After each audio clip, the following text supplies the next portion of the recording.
Hello dear student, एक बार फिर से आपका स्वागत है आपके अपने जीनियस फाउंडेशन इंस्टीट्यूट में।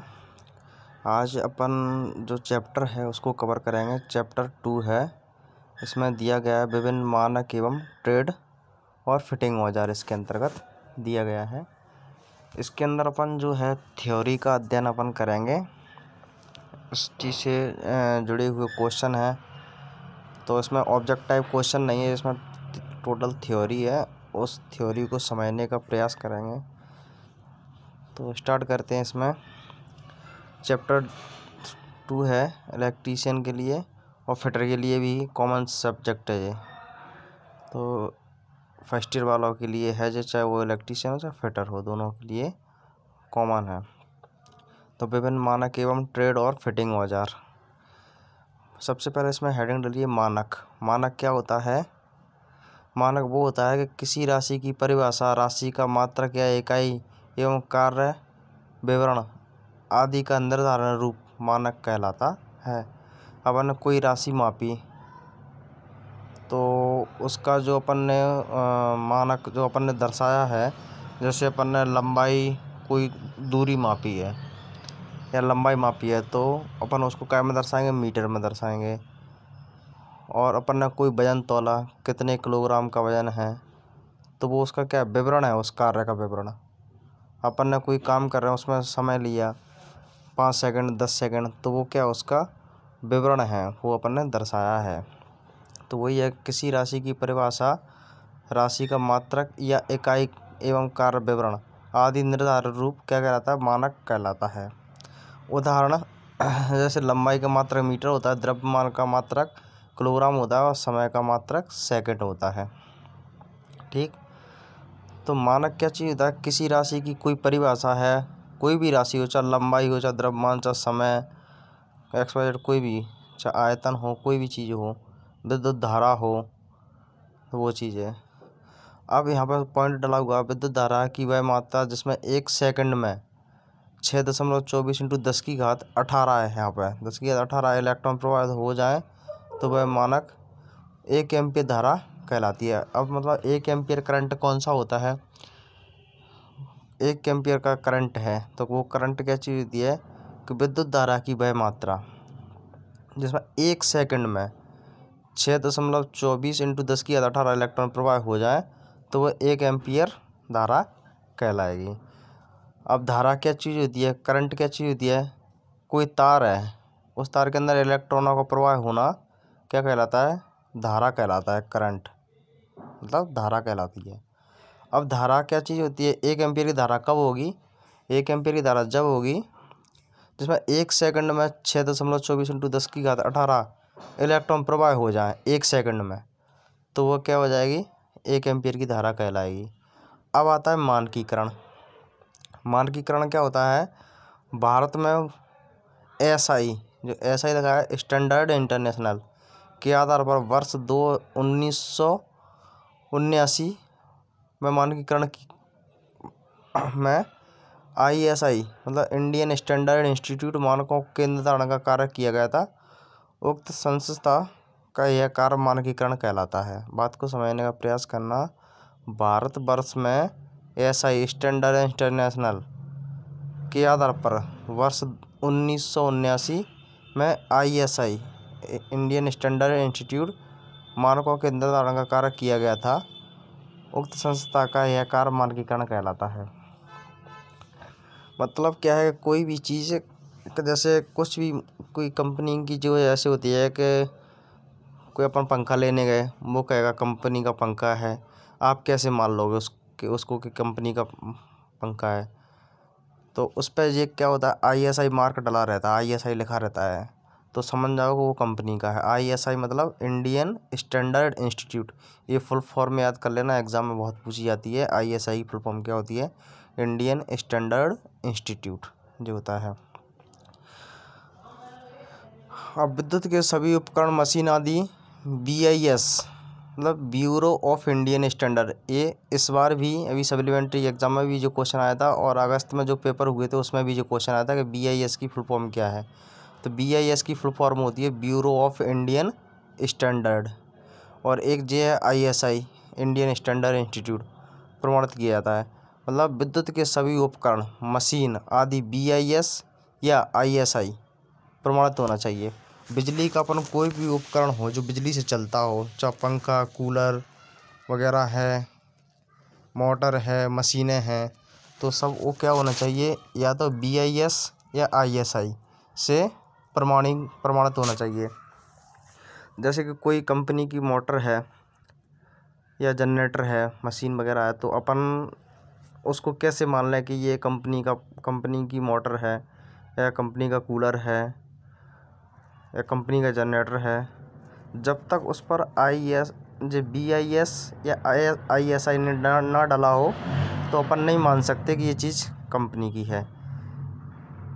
तो ये क्या करता है कि प्रमाण होता है एक, जो गवर्नमेंट से कोई भी कंपनी जैसे मोटरें बना रही है, पंखे बना रही है, कूलर बना रही है कोई कंपनी, मशीन बना रही है कोई कंपनी, तो उसको क्या होता है कि BIS bureau of Indian standard या इंडियन स्टैंडर्ड इंस्टीट्यूट से मान्यता लेना पड़ती है। जब वो मान्यता दे देते हैं, उसका चेक करते हैं कि इसका कोई साइड इफ़ेक्ट तो नहीं है, कोई नुकसान तो नहीं होगा अगर इसका उपयोग करेंगे तो वो चेक कर लेती है कि हाँ वो प्रोडक्ट सही है। तो फिर उस पर क्या होता है, BIS की या ISI की सील लग जाती है उस चीज़ पे। इससे पता चल जाता है कि इसको स्वीकृति दे दी है ब्यूरो ऑफ इंडियन स्टैंडर्ड ने या इंडियन स्टैंडर्ड इंस्टीट्यूट ने। ब्यूरो ऑफ इंडियन स्टैंडर्ड क्या होता है, ये और इंडियन स्टैंडर्ड ये एक प्रमाण होता है कि गवर्नमेंट ने इसको मंजूरी दी है और एक चीज़ कंपनी की है, गारंटी की है। तो एक चीज़ आपके लिए, आप ITI करो तो आपके लिए भी नॉलेज होना ज़रूरी है कि जैसे कि अपन कहीं कुछ चीज़ खरीदने गए बिजली की से चलने वाली, यहाँ तक कि कोई भी हो, प्रेस हो, कपड़ों पर प्रेस हो, तो उस पर भी BIS या ISI भी डला होना चाहिए, तब तो उसको लेना ठीक है। अगर उस पर जी नहीं डला तो समझना वो लोकल कंपनी है। तो वो चीज़ का ध्यान रखना है, ये एक प्रमाण है, ये कंपनी की है।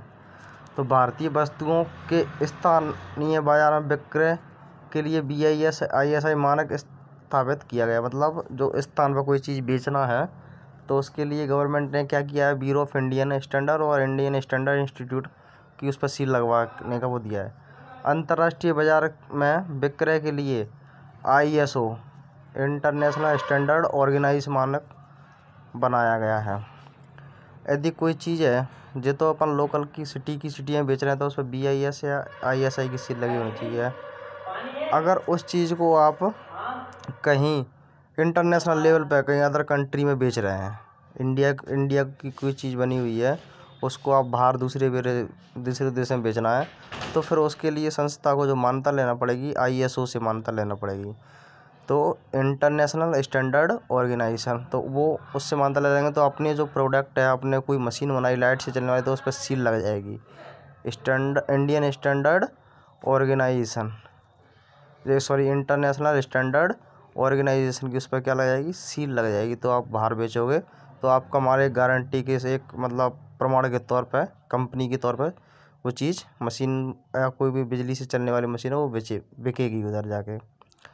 तो ये चीज़ का ध्यान रखना। और खासकर इनकी फुल फॉर्म भी एग्ज़ाम बहुत पूछा जाता है कि ISO और की फुल फॉर्म क्या होती है, BIS की फुल फॉर्म क्या होती है, ISI की फुल फॉर्म क्या होती है। तो फुल फॉर्म आप इंडियन स्टैंडर्ड इंस्टीट्यूट और ब्यूरो ऑफ इंडियन स्टैंडर्ड और ISO की इंटरनेशनल स्टैंडर्ड ऑर्गेनाइजेशन।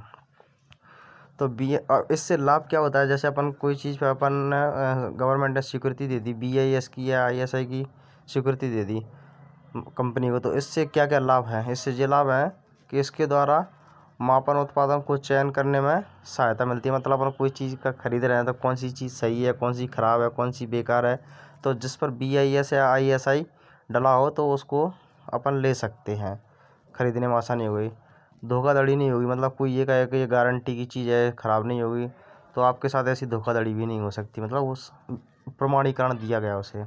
इसके द्वारा जीवन तथा संपत्ति के प्रति संकट हेतु सुरक्षा का आश्वासन है। मतलब आप एक निश्चिंत होकर इस चीज़ को ले सकते हो जब इस पर सील डली है। तो आप इसके लिए एक काम करना, ये थ्योरी टाइप का है तो आप विशेषकर इसके लिए काम कर सकते हो। चैप्टर बाय चैप्टर इसका एक नोट्स में आप इस तरीके से इनको लिखते जाइए और बार बार वीडियो को डाउनलोड कर लेना, तो उनको रिपीट कर करके देखते रहना। अब मानकों से संबंधित कुछ ऐसे प्रणाली के मात्रक हैं, जो है कि प्रणाली नेशनल डिफेंस लेबोरेटरी यूके या नेशनल। तो इस पर आपको क्या करना है, इस टेबल बनाना है। इस टेबल में के अंदर जो दिए गए हैं, ये एग्जाम में बहुत पूछे जाते हैं। जैसे लंबाई का मात्रा क्या होता है मीटर, द्रव्यमान का मात्रा क्या होता है किलोग्राम, समय का मात्रा क्या होता है सेकंड, विद्युत धारा का मात्रा क्या होता है एम्पियर, तापमान का मात्रा क्या होता है केल्विन, ज्योति तीव्रता का मात्रा कैंडेला, पदार्थ की मात्रा मोल। संपूरक मात्रा कौन कौन से होते हैं, प्लेन कोण और ठोस कोण। प्लेन कोण का मात्रक क्या होता है रेडियन और ठोस कोण का मात्रक रेडियन स्टेरेडियन। तो ये जो मात्रक आपको अच्छे से, जैसे कोई चीज़ अपन ने उसकी लंबाई मापी तो उसको काय में दर्शाएंगे मीटर में, किसी चीज़ का वजन तोला तो उसको काय को दर्शाएंगे किलोग्राम में। मात्रक है इसके, समय मापा तो उसको सेकंड में। एग्जाम बहुत पूछते हैं लंबाई का मात्रक क्या है, विद्युत धारा का मात्रक क्या है, ज्योति तीव्रता का मात्रक क्या है, ये चीज़ बहुत पूछी जाती है एग्जाम में। तो ये आपके लिए काफ़ी इम्पोर्टेंट है। इसमें से आपको ये फुल फॉर्म आपको ध्यान रखना है कि BIS की फुल फॉर्म क्या होती है, ISO की फुल फॉर्म क्या होती है और ISI की फुल फॉर्म क्या होती है। ये फुल फॉर्म आपको, बाकी की जो मैंने अभी समझाया है आपकी पर्सनली जानकारी के लिए, BIS ISI और ISO क्या होता है, ये चीज़ मैंने अभी आपको समझाया था। लेकिन इसमें से जो एग्ज़ाम में जो क्वेश्चन आएंगे, तो यहाँ से जो आएंगे बस BIS की फुल फॉर्म, ISI की फुल फॉर्म आएगी और ISO की फुल फॉर्म आएगी। उसके बाद एग्जाम में जो पूछा जाएगा लंबाई का मात्रक क्या, द्रव्यमान का मात्रक क्या, समय का मात्रक सेकंड, विद्युत धारा का एम्पियर, तापमान का केल्विन, ज्योति तीव्रता का कैंडेला, ये मात्रक होते हैं। कोई चीज़ अपन ने मापी तो उसको दर्शाएंगे वो चीज़ें। अब अगला यहाँ पे आता है औजारों की विशिष्टियाँ। प्लायर है या प्लायर, जिसको आप सादा भाषा में या नॉर्मल गांव की भाषा में जो बोलते हैं उसको प्लास बोलते हैं, प्लास। लेकिन आप टेक्निकल में ITI के क्षेत्र में उसको प्लास नहीं बोल सकते, आप उसको प्लायर बोलेंगे। क्या बोलेंगे, प्लायर। तो ये क्या होता है, दो टांगों मतलब लेग्स का जोड़ा होता है जो पिवेट से जुड़ा होता है। मतलब प्लायर क्या होता है, दो टांगों का जोड़ा होता है। प्लायर कैसे होते हैं, विभिन्न प्रकार के इलेक्ट्रीशियन द्वारा निम्न प्लायर मुख्य रूप से प्रयोग किए जाते हैं। प्लायर तो बहुत टाइप के होते हैं, जो इलेक्ट्रीशियन में जो उपयोग किया जाता है मुख्य रूप से 3 प्रकार के प्लायर उपयोग किए जाते हैं। एक विकर्ण कटर प्लायर, एक कॉम्बिनेशन प्लायर, एक लॉन्ग नोज प्लायर। तो विकर्ण कटिंग कटर प्लायर, इसको बोलते हैं डायगोनल कटर प्लायर या साइड कटिंग प्लायर। इसको जो प्लायर है, ये जो दिख रहा है, इसको आप देख सकते हो, जैसे ये दिख रहा है, ये जो प्लायर है इसको कौन सा प्लायर बोलते हैं, डायगोनल कटर प्लायर या विकर्ण कटर प्लायर भी बोल सकते हैं या साइड कटिंग प्लायर भी बोलते हैं। तो इसको साइड कटिंग प्लायर भी कहते हैं। साइड कटिंग प्लायर क्या कहते हैं, इसका उपयोग कम व्यास वाले तारों एवं केबलों को काटने के लिए किया जाता है। मतलब ये जो प्लायर आपको दिख रहा है, ये जो प्लायर आपको दिख रहा है, ये क्या करता है, कम व्यास के तारों को काटने एवं केबलों, मतलब जो पतले पतले तार होते हैं, डोरी होती हैं जो घर के अंदर जो लाइट वाइट के लिए बल्ब के लिए लगाते हैं, तो उनको काटने के लिए उपयोग करते हैं। अब जैसे एग्ज़ाम में आपसे पूछ ले कि पतले तारों या कम व्यास के तारों को या पतली डोरियों को काटने के लिए कौन सी प्लायर का उपयोग किया जाएगा, तो आपको आंसर देना विकर्ण कटर प्लायर ऑप्शन में। इसका दूसरा नाम होता है diagonal cutter plier, side cutting plier के नाम से भी इसको बोल देते हैं। तो उपयोग क्या में करते हैं, इसका उपयोग कम व्यास के तार, कम व्यास वाले तारों मतलब पतले तारों को काटने के लिए, केबलों को काटने के, जो पतली पतली केबलें होती हैं, जो डाटा केबल वगैरह है मोबाइल के अंदर, और जो डोरी होती है सादा घर के अंदर लाइट वाइट जलाते हैं वो वाली। अब आता है कॉम्बिनेशन प्लायर। कॉम्बिनेशन प्लायर जो आप सादा प्लायर है जो सब लोग उपयोग करते हैं, इसको प्लास बोलते हैं, उसको कॉम्बिनेशन प्लायर बोलते हैं।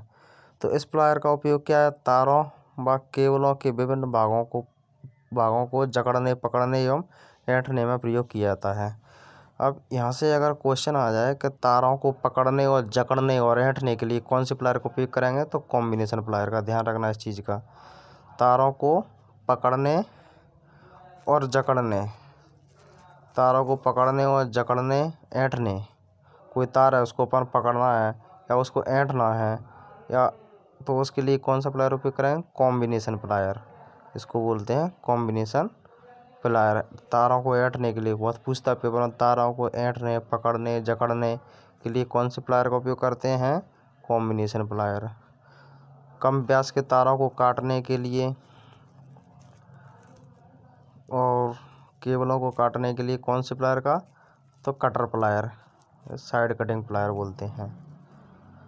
ये चीज़ ध्यान रखना। और इसमें से कॉम्बिनेशन प्लायर में से थोड़ा एक चीज़ मैं आपको यहाँ पर गौर करके दिख रहा हूँ। जैसे अगर कभी कभी एग्ज़ाम में ऐसा आ जाता है कि जैसे ये लगा हुआ है, जैसे हैंडल रखा हुआ है यहाँ पे, ये हैंडल, तो इसकी जगह पर क्या कर देते? एक्स बना देते। एक्स से दर्शाए गए भाग का नाम क्या था? हैंडल।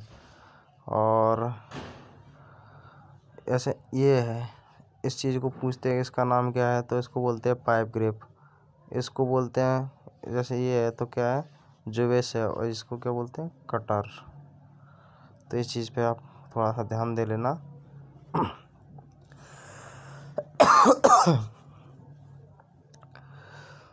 तो दो चीज़ यहाँ से प्लायर क्या होता है? दो टांगों का एक जोड़ होता है।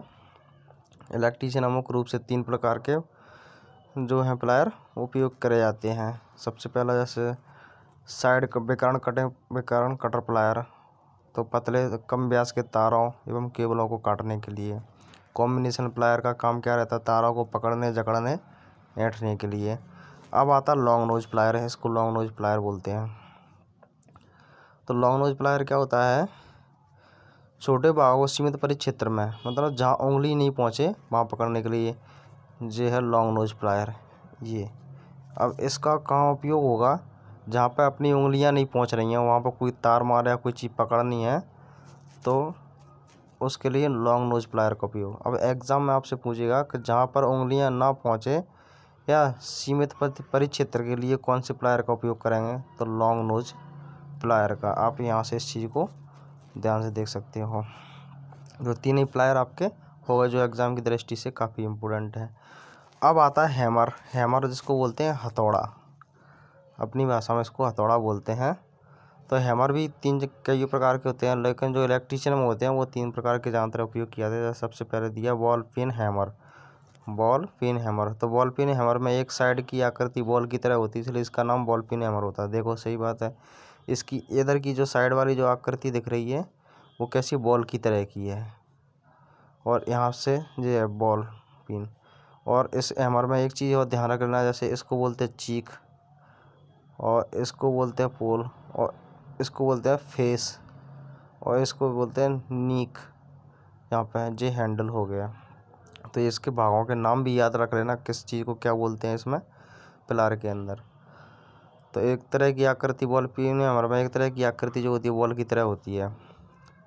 अब इसका जो उपयोग किया जाता है वो कहाँ किया जाता है?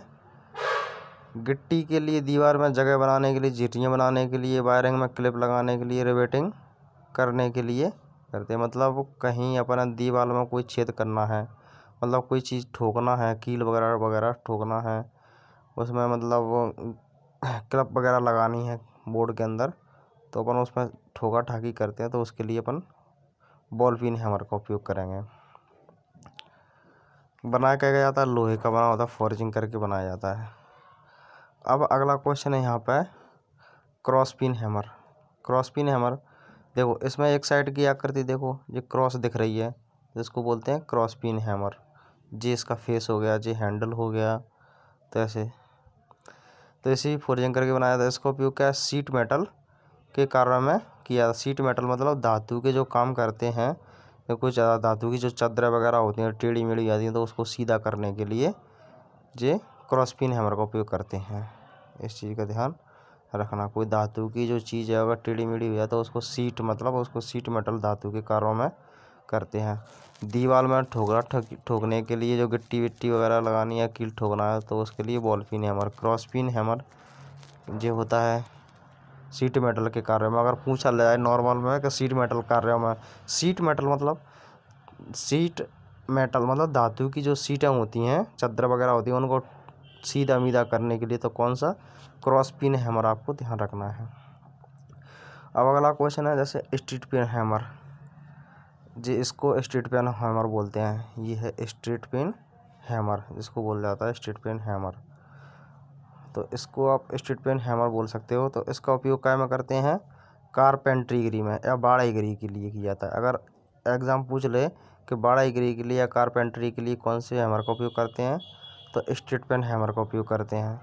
और जो प्लायर होते हैं सामान्यतः कितने प्लायर का, अगर नॉर्मल पूछा जाए कि जो इलेक्ट्रीशियन या फिटर वाले होते हैं सामान्यतः कितने ग्राम का हथौड़े का उपयोग करते हैं, चाहे वो बॉल पिन हैमर हो, चाहे वो आपका क्रॉस पिन हैमर हो, चाहे स्ट्रेट पेन हैमर हो, तो 200 ग्राम का हथौड़े का उपयोग करते हैं सब। बाड़ाईगिरी मतलब कारपेंट्री में पूछे तो straight peen hammer. Sheet metal के कार्यों के लिए कौन सा, क्रॉस पिन हैमर। दीवार में गिर्रियाँ मतलब वो ठोकने के लिए, प्लग वगैरह ठोकने के लिए, तो का कौन सा, बॉल पिन हैमर। अब प्लायर का उपयोग करते समय ये सावधानियाँ बहुत इम्पोर्टेंट है। जो सावधानियाँ, हैमर का उपयोग करें तो हमें क्या क्या सावधानी देनी चाहिए। तो हैमर का फेस जो है चिकना नहीं होना चाहिए। जो हैमर का जो फेस है, ये चीज़ जो दिख रही है ये वाली, जैसे इसमें ये दिख रही है और इसमें ये दिख रही है, तो हैमर का फेस कैसा नहीं होना चाहिए, चिकना नहीं होना चाहिए। जैसे नहीं तो आप दीवार पर कहीं उस पर जगह पर चोट देर मार रहे हो उसको, तो फिसल के अपने हाथ पैर फेरना पड़ जाए कहीं, तो वो ध्यान रखना है। हैमर का फेस चिकना नहीं चाहिए। हैमर का हैंडल कैसा होना चाहिए, कसा हुआ होना चाहिए। हैमर द्वारा प्रहार करते समय हैंडल को आखिरी सिरे पर पकड़ना चाहिए। मतलब हैंडल से अपन कोई चीज़ में प्रहार कर रहे हैं, कोई ठोका ठाकी कर रहे हैं, तो हैंडल को जो आखिरी सिरे पे एंड पे पकड़ना चाहिए, यहाँ पकड़ना चाहिए लास्ट में। तो ये चीज़ें को आपको ध्यान रखना है। हैमर द्वारा प्रहार करते समय हैंडल को आखिरी सिरे पर पकड़ना चाहिए।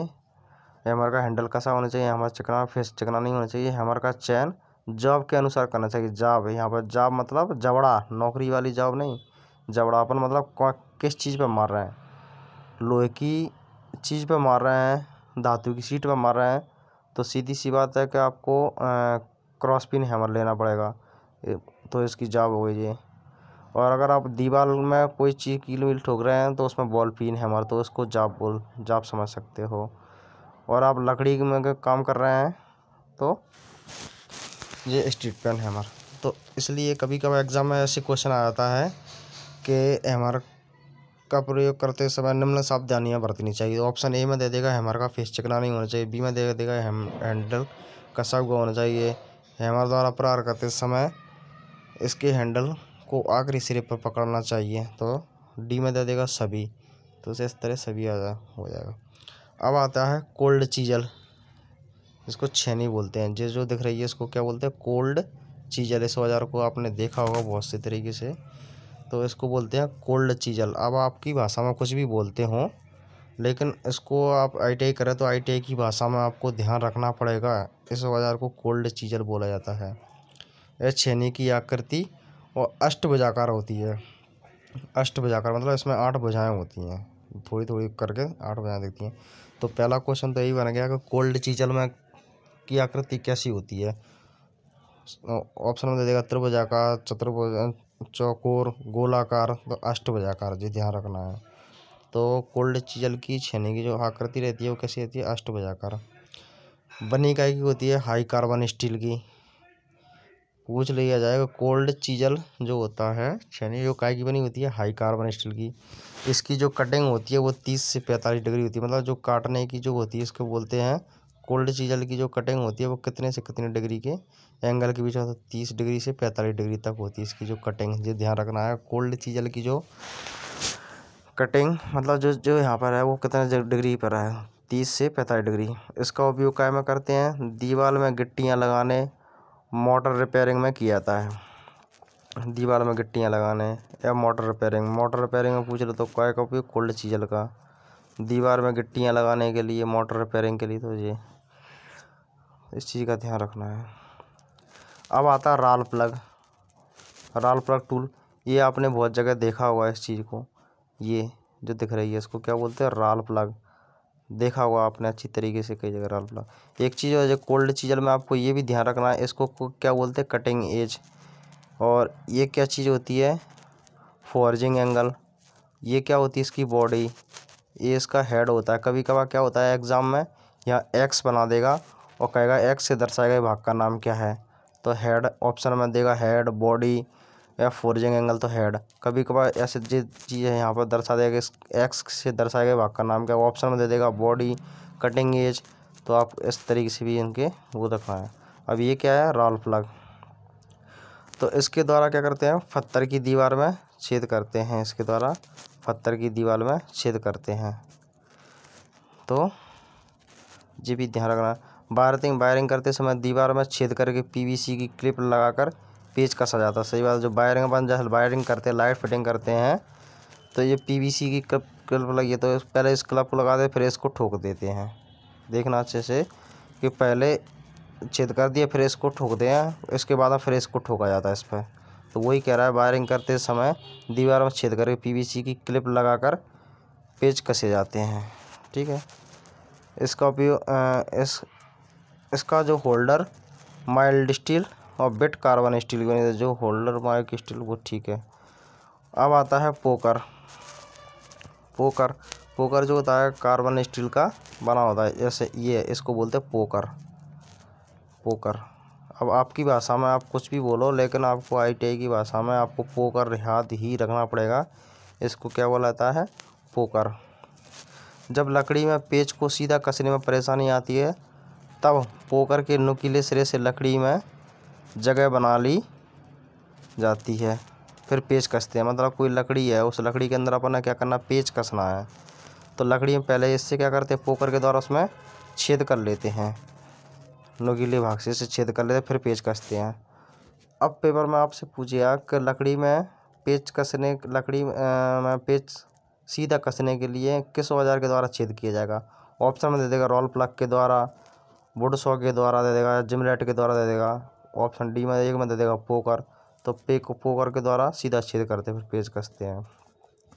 अब वुड सॉ, जैसे वुड सॉ आपने ये देखी होगी, जे आप आरी बोलते हैं इसको, लेकिन आपको ITI की भाषा में इसको वुड सॉ आपको ध्यान रखना है कि इसको क्या बोला जाता है, वुड सॉ बोलते हैं।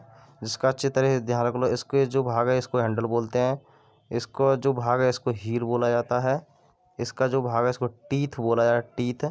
और इसको बोलते हैं, टीथ मतलब दांतें, इसको बोलते हैं सॉ ब्लेड, इसको बोलते हैं बैक, और इसको बोलते हैं ट्री। इनके औजार के नाम भी जगह के नाम भी अगर रखना, कभी कभार एक्स से दर्शा देगा कि एक्स से दर्शाए गए भाग का नाम क्या है। तो इसको क्या बोलते हैं, वुड सॉ। तो इसकी जो वुड सॉ की जो लंबाई होती है, इसकी जो मोटाई होती है वो कितनी होती है, जी ध्यान रखना है आपको। तो इसकी जो मोटाई होती है वो 0.5 mm से 1 mm की होती है। mm मतलब मिलीमीटर। तो इसकी जो मोटाई कितनी होती है, मोटाई की बात करें तो 0.5 mm से 1 mm के बीच में। इसमें 25 mm में 6 से 8 दांते होते हैं। इसमें मतलब कितने दांते होते हैं, 6 से 8 दांते होते हैं 25 mm में। इसके दांतों का झुकाव हैंडल की तरफ होता है। हाँ, एक चीज़ आपसे पूछता है कि वुड सॉ में जो दांते होते हैं, जो दांते हैं उसका झुकाव किसकी तरफ होता है, बाहर की तरफ के हैंडल की तरफ। तो ये आपको ध्यान रखना है, हैंडल की तरफ होता है, ये ध्यान रखना है। अब आता है जिमलेट। इनको बोलते हैं क्या, जिमलेट। ये आपने देखा होगा जिमलेट। तो इसका उपयोग क्या करते हैं, लकड़ी में छेद निकालने हेतु किया जाता है। पूछा जाए कि लकड़ी में छेद निकालने हेतु किसका प्रयोग किया जाता है, तो जिमलेट का। ठीक। और पोकर का उपयोग क्या करते हैं, लकड़ी में पेच को सीधा कसने के लिए पहले छेद बनाते हैं, और लकड़ी में छेद करने के लिए जिमलेट का। ठीक है। छेद डालने वाला सिरा पेच की चूड़ियों की तरह सख्त लोहे का बना होता है, जो सख्त लोहे का। तो इसके द्वारा क्या कहते हैं, लकड़ी में छेद किया जाता है। ये ध्यान देखो ना, इसके द्वारा लकड़ी में छेद किया जाता है। ठीक। अब आता है ऑगर। अब ऑगर, जिसको ये होता है ऑगर, ये देखो इसको क्या बोलते हैं, ऑगर। ये भी आपने देखा होगा, तो इसको ऑगर बोला जाता है। तो ऑगर का उपयोग क्या में करते हैं, तो ऑगर का जो उपयोग किया जाता है, ये ऑगर है। तो ऑगर का उपयोग क्या किया जाता है, मोटी लकड़ी में छेद करने हेतु। अगर शब्द में अगर थोड़ा सा चेंजिंग हो जाए कि मोटी लकड़ी में छेद करने के लिए किसका प्रयोग किया था, तो ऑगर का। ये रही ऑगर। और ओनली अगर ये पूछ रहे लकड़ी में छेद करने के लिए किसका प्रयोग किया था, तो जिमलेट का। और लकड़ी में पेच को सीधा कसने के लिए तो पोकर का। ध्यान रखना, नोट करते जाना आप इस चीज़ों को। अब आता है ट्राई स्क्वायर, इसको बोलते हैं ट्राई स्क्वायर। ये है, इसको ट्राई स्क्वायर बोलते हैं। पूछ लेता है पेपर में ट्राई स्क्वायर की जो आकृति होती है वो कैसी होती है, तो एल टाइप की। देखो सीधी सी बात है, एल जैसा दिख रहा होगा आपको, एल टाइप का दिख रहा है। तो ट्राई स्क्वायर की आकृति कैसी होती है, एल टाइप की। इसकी मार्किंग ब्लेड पर कितने डिग्री का कोण होता है, तो 90 डिग्री का। सीधी सी बात है, यहाँ पर और यहाँ पर इसके इनके बीच में 90 डिग्री का कोण बन रहा है। तो मार्किंग ब्लेड कितनी होती है, 90 डिग्री। इसका उपयोग क्या में किया था, batten casing capping wiring 90 degree है या नहीं है जांचने के लिए किया था। मतलब जो कमरे के अंदर लाइट फिटिंग वगैरह की जाती है तो दीवार का जो कुन्ना वगैरह आ जाता है, तो वहाँ पर ये चेक करते हैं कि सही 90 डिग्री पे मतलब सही जा रही है या नहीं जा रही, लाइट फिटिंग करते तब। केसिंग बैटन मतलब केसिंग कैपिंग वायरिंग, जो कमरे के अंदर जो लाइट फिटिंग होती है उसको बोलते हैं केसिंग कैपिंग बैटन। तो वो 90 डिग्री है या नहीं है, ये चीज़ ध्यान रखना है। तो ट्राई स्क्वायर के द्वारा क्या किया जाता है, बैटन और केसिंग कैपिंग वायरिंग में कुछ जांचने के लिए कि 90 डिग्री पे वायरिंग है। जैसे मान के चलो कमरा है, सीधा है, अब सीधे से अपन उसको क्या करते हैं कि नीचे की तरफ लाना है ऐसे में, लाइट के पाइप को या कहीं दूसरे कोने के बल्ब की तरफ कहीं दूसरे कोने में ले जाना, तो उसको चेक इसके द्वारा नापेंगे, पहले निशान बना लेंगे इसको किधर की साइड में ले जाना है। अब आता है हेक्सा फ्रेम। इस औजार का द्वारा लोहे को काटा जाता है। जैसे ये है, ये आपने देखा होगा, आप इसको लोहे काटने की आरी बोलते हैं, लेकिन आपको आईटीआई की भाषा में इसको हेक्सा फ्रेम बोलते हैं।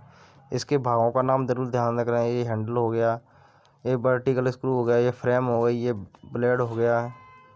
तो ये औजारों के नाम जरूर आप अच्छे से याद रख लेना, क्योंकि वो यहाँ दर्शा देगा कि एक्स से दर्शाए गए भाग का नाम क्या है। ए में दे देगा वर्टिकल स्क्रू, बी में दे देगा हैंडल और सी में दे देगा फ्रेम। तो यहाँ से आपको ये ध्यान रखना है कि इसको ब्लेड बोला जाता है।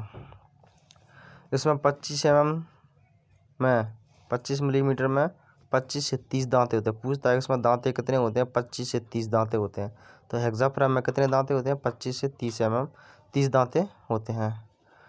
कंड्यूट वार्थिंग करते समय इसका उपयोग पाइप काटने के लिए करते हैं। मतलब जो जैसे अपन पाइप में लाइट फिटिंग करते हैं पाइप के द्वारा, तो पाइप को जो काटा कूटी करते हैं तो इसी के द्वारा करते हैं। तो पूछ लेता है कि पाइप की जो कटिंग की जाती है वो काय के द्वारा की जाती है, तो हेक्सा फ्रेम के द्वारा लाइट फिटिंग की। ठीक है, अब ये चीज़ है, इसको क्या बोला जाता है, फ्लैट फाइल। ध्यान रख लो, इसको क्या बोला जाता है, फ्लैट फाइल। अपनी भाषा में इसको रेती मेती जो भी बोलते हो, लेकिन आपको इलेक्ट्रिशियन भाषा में फ्लैट फाइल ध्यान रखना है। यह रेती काय की बनी होती है, लोहे की बनी होती है। इसमें 25 mm में 25 से 30 दांते होते हैं। इसमें भी बारीक बारीक दांते होते हैं। 25 mm तक नाप लो, पर उसमें 25 से 30 दांते होते हैं। किसी जब पर लोहे की परत हटानी है तब फ्लैट फाइल का उपयोग करते हैं। मतलब कोई जबड़ा है धातु को, लोहे का धातु, मतलब कोई वस्तु लोहे की है तो उस पर क्या करते हैं, उसका जो जबड़ा है धातु का, जाब मतलब जबड़ा, बस लोहे की परत छीलनी है तो इससे घिसते रहो तो वो हट जाएगी वो परत। तो वही कह रहा है कि अगर पेपर में पूछा जाए किसी जाब पर लोहे की परत हटानी है तब किस औजार का उपयोग करेंगे, ऑप्शन में देगा फ्लैट फाइल का, हेक्सा फ्रेम का, ट्राई स्क्वायर का। तो आपको यहाँ ध्यान रखना है फ्लैट फाइल का उपयोग किया जाएगा। कब फ्लैट फाइल का उपयोग कब करेंगे, जब जबड़े से मतलब जाब से लोहे की परत हटानी हो तब। अब आता है स्टैंडर्ड वायर गेज। इसको बोलते हैं स्टैंडर्ड वायर गेज। ये आपने देखा होगा, ये तारों का व्यास मापने के लिए करते हैं, स्टैंडर्ड वायर गेज। तो SWG पेपर में ज़्यादातर SWG के नाम से आता है। तो SWG का पूरा नाम आपको ध्यान रखना है, स्टैंडर्ड वायर गेज। तो SWG का पूरा नाम क्या हो गया, स्टैंडर्ड वायर गेज। इस तरीके का इसको बोलते हैं स्टैंडर्ड वायर गेज। तो SWG का पूरा नाम स्टैंडर्ड वायर गेज, इसका फुल फॉर्म आपको अच्छी से ध्यान देना। इसके द्वारा क्या करते हैं, सुपर एनेमल तारों का व्यास मापने का, मतलब जो मोटर वगैरह भरते हैं उसका जो तारों को मापने के लिए कितना मोटा तार इसमें जाएगा, कितने वो जाएगा, तो इस चीज़ के लिए इसका उपयोग करेंगे। मोटर रिवाइंडिंग के बिना प्रयुक्त तारों को मापा जाता है। मोटर वगैरह जो भर रहे हैं रिवाइंडिंग कर रहे हैं, रिवाइंडिंग मतलब फूकी हुई मोटर को दोबारा से भरें तो उसको रिवाइंडिंग। अब आता है पोर्टेबल ड्रिल मशीन। जैसे ये है पोर्टेबल ड्रिल मशीन, इसको पोर्टेबल ड्रिल मशीन वायरिंग करते समय दीवार में छेद करने हेतु इसका उपयोग किया था पोर्टेबल ड्रिल मशीन। सबसे ज़्यादा इम्पोर्टेंट इसमें ये है सेंटर पंच, इसको बोलते हैं सेंटर पंच। इसके आगे वाले सिरे से लोहे की जाप पर छेद करने से पहले मार्किंग की जाती है। मतलब कोई लोहे का कोई वस्तु है उसका जो जबड़ा अगर उस पर अपना छेद करना है तो सेंटर पंच के द्वारा पहले क्या करते हैं, उस पर निशान बना लेते हैं। तो पूछता है पेपर में बहुत ज़्यादा है कि लोहे की जाप पर, मतलब लोहे के का जो जबड़ा है उस पर छेद करना है तो मार्किंग करने के लिए, मतलब निशान बनाने के लिए किस औजार का उपयोग करेंगे, सेंटर पंच का करेंगे या पोर्टेबल ड्रिल मशीन का करोगे, तो आपको सेंटर पंच ध्यान रखना है। सेंटर पंच का जो पॉइंट होता है वो 90 डिग्री पर होता है। जो पॉइंट के बारे में पूछता है कितने डिग्री पर होता है, 90 डिग्री पर। तो ये आपके इतने जो औजार हो गए। अब आता है सामान्य विद्युत उपकरण। तो ये जो चीज़ है इनका अपन कल अध्ययन करेंगे। तो फिलहाल के लिए इस वीडियो में इतना ही है कि कल जो है आप यहाँ तक जो दिया गया है यहाँ तक कवर करेंगे, सेंटर पंच तक, बस सेंटर पंच तक। तो इतना आप अच्छे से इसको 2 बार वीडियो को रिपीट करके देखना, कोशिश करना अगर ये चित्र आपको बनाए जाए और इन चित्रों के नाम भी लिखते जाना। वैसे क्लास में तो बनवाए गए थे, आप भी थोड़ा देखते जाना और कौन सी चीज़ का उपयोग कहाँ किया गया है, जो मात्रा किसमें आपको याद करना है। और डेली कुछ ना कुछ मैं आपको इस तरीके से क्लास देता रहूँगा। जो छात्र क्लास नहीं आ पा रहे हैं पढ़ने के लिए, बाहर रह रहे हैं, कहीं दूर दूर है, तो वो प्लीज़ वीडियो को देखते रहा करें और जो एक रजिस्टर टाइप का ले लें तो उसमें इन चीज़ों को नोट करते रहा करें, जो जो मेन चीज़ें, क्योंकि आपको एग्ज़ाम में बहुत मदद मिलेगी इन सब चीज़ों से।